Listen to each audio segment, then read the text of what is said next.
Olá a todos, sejam bem-vindos ao nosso canal.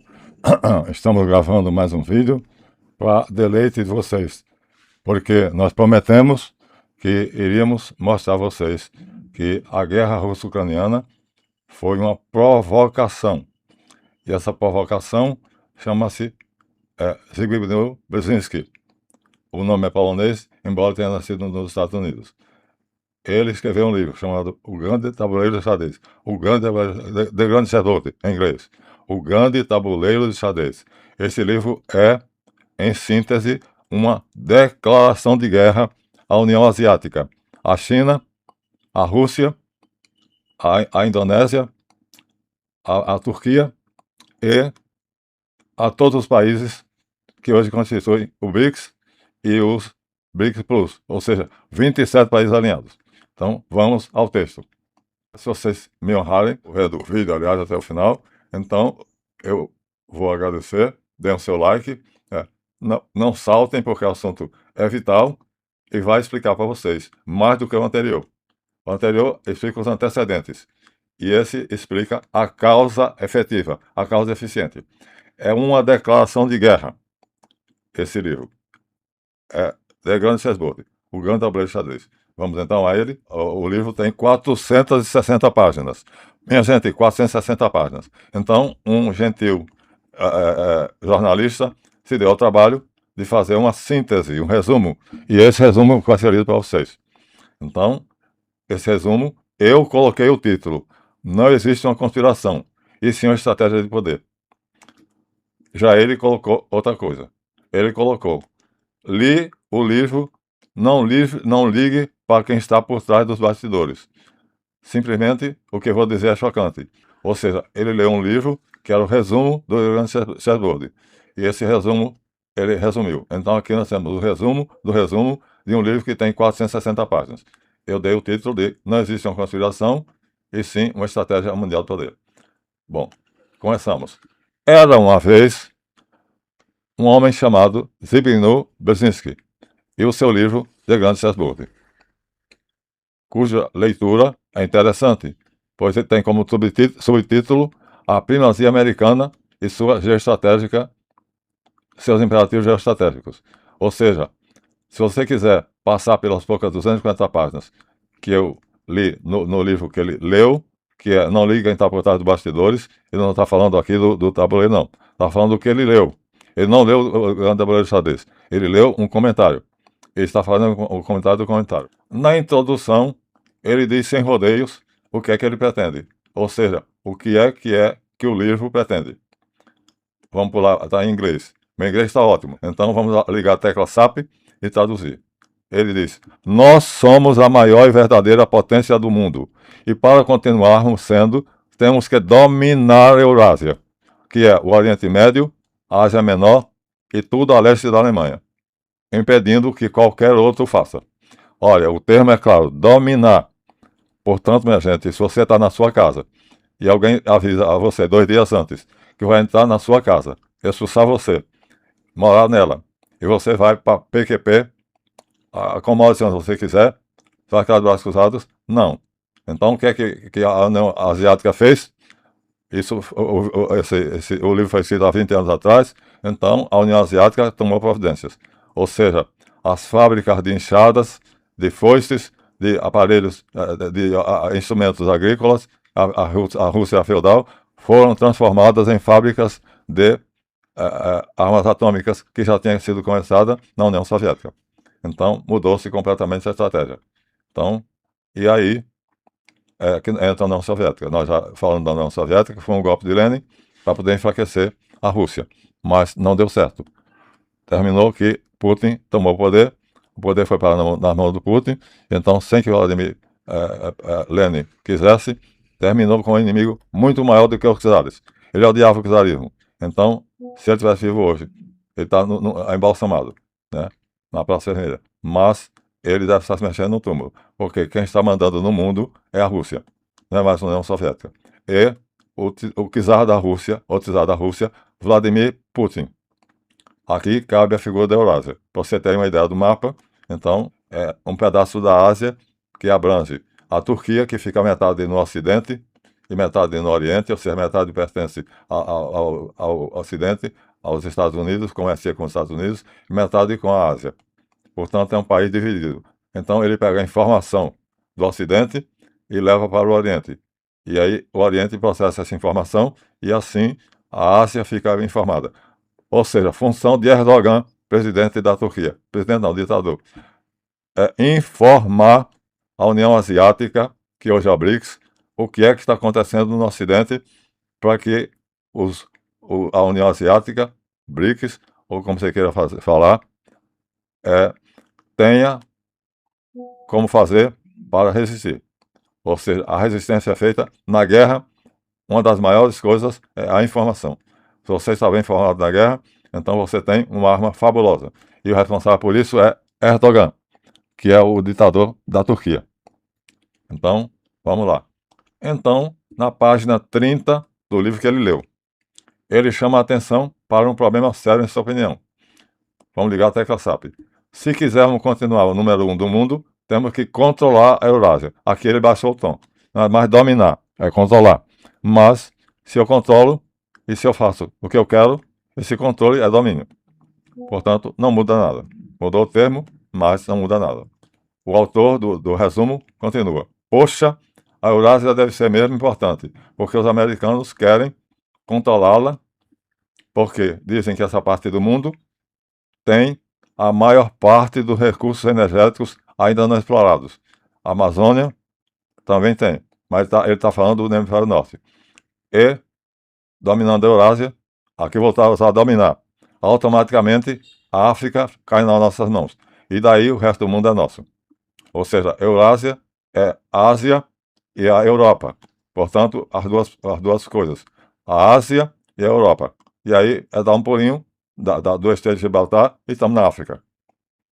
Aqui cabe a figura da Estátua da Liberdade, que é o que os americanos apregou. Nós vamos libertar o mundo. Ou seja, a função dos Estados Unidos é democratizar o mundo. Qualquer país que tenha um ditador é contra a ordem natural das coisas. Os Estados Unidos foi incluído por Deus. W. Bush Jr. subiu, pediu licença ao pastor da igreja batista dele, subiu no púlpito e disse: Deus me disse que os Estados Unidos têm o dever de tornar o mundo todo democrático. Olha, isso é uma loucura, ou então ele tem contato com Deus. Eu prefiro considerar a primeira hipótese desse louco, porque liberdade coisa nenhuma. Aquela tocha com fogo, eles vão atochar no mundo todo. Então está bem claro que o interesse é econômico. E como, continua o autor, na modesta opinião de Brzezinski, modesta coisa nenhuma, ele é conselheiro presidencial, é ele quem manda. Como ele vai fazer isso? Aqui ele vai dizer: identificar os países que podem nos desafiar, entender o que as elites das potências querem e formular maneira diferenciada de dar uma rasteira, cooptar e controlar os políticos, os caciques de cada país. Ou seja, corrupção. A arma aqui é a corrupção. Os políticos são corruptos. Então, vamos identificar os caciques políticos, né, os chefes dos partidos políticos, e vamos corrompê-los. Assim vamos dominá-los, porque vamos dar a eles o que eles querem, mais do que a todos os outros, e eles vão ficar felizes. E o povo que se exploda. Mas todos deverão concordar comigo. Isso é largamente imoral. Por quê? Dominar o mundo, os políticos pela corrupção, supor que é uma arma usada para dominar o mundo, é imoral. Mas quem disse que o poder econômico, o poder em geral, está preocupado com a moral?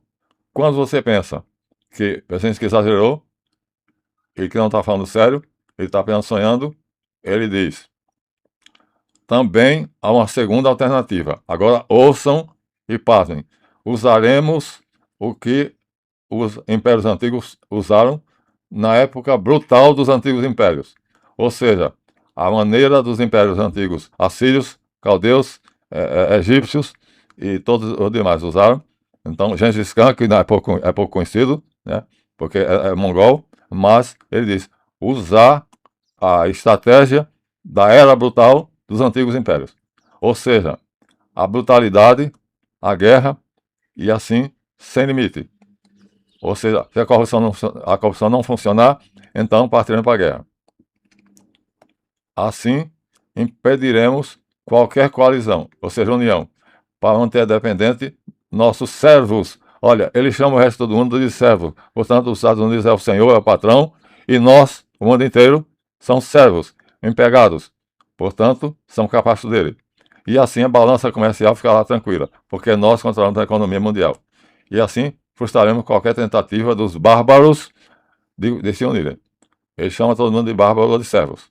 E ainda desbaratar qualquer aliança que possa tirar o Zeuá da região e ameaçar seu poder mundial. Aqui eu colocaria a figura de Conan o Bárbaro, porque ele considera só os Estados Unidos é civilizado. O resto do mundo é bárbaro. E uma figura simbólica de um chefe bárbaro é de Conan o Bárbaro. Gente, se isso for levado em conta, então temos que saber quem é Brzezinski. Não disse até agora. Dissemos o que ele fez, mas quem ele não dissemos. Por quê?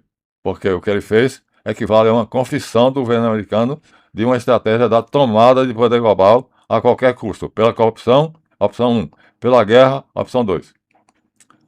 Então, conheçam a minha definição, a minha exposição de quem é Brzezinski, que poder ele tem e qual a influência que ele tem sobre os governantes dos Estados Unidos da América.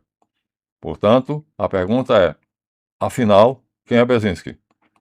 Apesar do nome Zbigniew Brzezinski, de origem polonesa, esse senhor é americano e é conselheiro de segurança nacional dos presidentes, de Jimmy Carter até Barack Obama, que o demitiu, por causa do livro O Grande Obreiro Xadrez. Ele faz parte do governo de Ronald Reagan, portanto, Jimmy Carter e Ronald Reagan, depois aquele outro que estava com a secretária dele de molecagem, né? E terminou Bush pai, Bush filho, quem pôs fim à carreira dele foi Barack Obama. Então, o presidente apenas assina papéis. Então, quem governa é o Conselho Presidencial, desde a Segunda Guerra Mundial. Ou seja, ele chegou até ser conselheiro de Barack Obama, mas Barack Obama, então, não tolerou a publicação do livro O Grande Obreiro Xadrez. Conselheiro, para quem não sabe, é um cargo que os Estados Unidos têm oficialmente, remunerado e reconhecido pela Carta Magna dos Estados Unidos, ou seja, pela Constituição Americana. E está em valor desde a Segunda Guerra Mundial, quando então o conselheiro americano foi o primeiro, era o mundialmente famoso judeu Bernard Baruch, o gênio na economia. A função real desse conselheiro, verdadeiramente separada e personalidade por trás dos bastidores, é governar de fato. O presidente só assina papéis, só faz o que ele quer. Começou com Baruch, que era um gênio na economia, mas é um gênio em tudo. Dominou diretamente Churchill, amigo íntimo dele, Wilson, que teve que se submeter a ele, e indiretamente a Alemanha, porque a família do Bigodinho, então, tinha parentesco com ele. Ele era parente. Ou seja, o primeiro-ministro russo, Sergei Lavrov, disse que Hitler era judeu, para o escândalo do israelense, que não desmentiram. Em entrevista pública, Sergei Lavrov, ministro das Relações Exteriores russo, chamou a imprensa de uma coletiva e disse em claro e bom som: Hitler era judeu. Não disse o nome correto. Eu aqui estou alterando para ver se o algoritmo não altera, não censura. Portanto, esse homem Baruch governava 3 países. E, portanto, era o dono da guerra. Ele fez a guerra porque ele quis. Já analisamos por quê, os motivos. E Brzezinski ainda é diretamente responsável pela formação do Talibã, do Al-Qaeda e a rede de mujahidins no Afeganistão. Além de só não está envolvido com o ISIS, mas com todos os grupos terroristas ele fundou, ele criou. Aqui nós temos, cabe uma figura onde tem Brzezinski com um fuzil de alta precisão na mão, fuzil metralhadora, ensinando a Bin Laden como manipulá-lo. E Bin Laden está aqui vestido de árabe, mas ele tem uma dupla função. Ele é agente da CIA com o nome, a carteira de Tim Osman, e é árabe, é herdeiro de uma fortuna incalculável. O pai dele foi o maior arquiteto árabe e deixou uma fortuna imensa para ele, que era o filho mais velho. Então ele é árabe com o nome Osama Bin Laden, decidiu aderir ao terrorismo, ou seja, destruir os países que pusessem em perigo os muçulmanos. Ele é muçulmano. Mas acontece que Brzezinski mandou dar para ele uma carteira oficial da CIA. Ele é agente da CIA, portanto, pode entrar e sair dos Estados Unidos em qualquer lugar. Portanto, quando ele entrou nos aviões, não foi ele, né, que destruiu as Torres Gêmeas, então ele estava com essa carteira da CIA. Ele poderia conseguir para quem quisesse. Além do mais, fundador da Trilateral, com a missão que Davi Rockefeller fez, que é um braço do Conselho de Relações Americanas. Ou seja, os Estados Unidos têm o Conselho de Relações Exteriores e Brzezinski é o chefe. O diretor do Conselho de Relações Exteriores é sempre o Conselho Presidencial. Ele ocupa 2 cargos. Então, o Council of Foreign Relations é um think tank, é um clube de gênios. E o diretor é o conselheiro presidencial americano. Portanto, ele ocupa vários cargos, onde eu suponho que ele tem amigos que partilham suas fabulações com ele. Ou seja, ele discute aí, no Conselho de Relações Exteriores, CFR, ele discute o destino do mundo. E aí, mas ele tem cabeça para fazer isso sozinho, mas não faz. Então, vou mostrar aqui, mais uma vez, que Osama Bin Laden, na verdade, né, tinha 2 funções, uma como árabe e outra como americano. Como americano, agente da CIA com o nome de Tim Osman, e como árabe, um homem riquíssimo com o nome de Osama Bin Laden. E assim é que ele fez o que ele fez, né? Porque não vamos falar aqui, vamos adiante. Vamos dizer o que é que esse homem fez com esse livro e a repercussão que hoje nos levou à beira da Terceira Guerra Mundial atômica, a guerra atômica. Então, ficamos por aqui. E se vocês me honraram vindo até aqui, olha, o assunto é muito interessante, né? Foi esse livro que declarou guerra à Eurásia, a Putin, Xi Jinping, Erdogan e a outros governantes da Eurásia e da União Europeia, porque a Eurásia é metade Ásia, metade Europa. Depois daí da Eurásia, então, vamos para o Estreito de Gibraltar, ou seja, a Península Ibérica, e de lá pulamos para a África. Tomamos conta da África, e tomando conta da África, pegamos então a Arábia, e da Arábia, temos o mundo todo na mão. Pronto. Essa é a estratégia do maior gênio em geoestratégia do mundo. Ele é oficialmente professor de geoestratégia em uma grande universidade americana. Então, aqui pode colocar ele como professor de estratégia. Na sala de aula, um quadro negro, e ele ensinando aos alunos com um giz ou qualquer coisa, ou fazendo algoritmos, ou logaritmos, ou qualquer coisa. Encerramos aqui, pedindo a você mais uma vez o seu like, inscreva-se no canal, né? Nós estamos tendo baixa visualização porque nós sabemos que somos uma elite. Nunca teremos muita gente, porque só quem está interessado nesse assunto é quem tem cabeça, quem pensa, quem só quer saber de cerveja, mulher de bunda de fora, futebol e samba, não vai querer ver esses vídeos. Mas estamos sempre atingindo níveis de visualização 14% de tempo, o que é muito, porque o normal geralmente é 7%. Nós estamos a 14, já vamos a 18% do tempo. Isso é muito, o percentual é muito grande. Ou seja, 18% de tempo assistindo um vídeo, então é quase o vídeo todo. Encerramos aqui, agradecendo a vocês, e dizendo a vocês, preparem-se, ainda tem mais.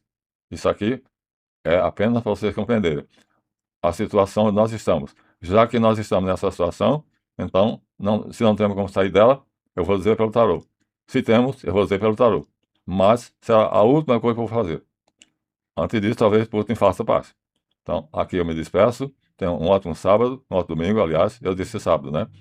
Porque pretendia fazer isso ontem. Não tive tempo, porque ontem tive uma live, a live pública. Então, até o próximo, porque, vamos dizer bem, Suede, nosso colunista social, famoso na época de garoto, que é admiradíssimo, ele era árabe, então, cavalo não desce escada. Nem sobe. Até a próxima.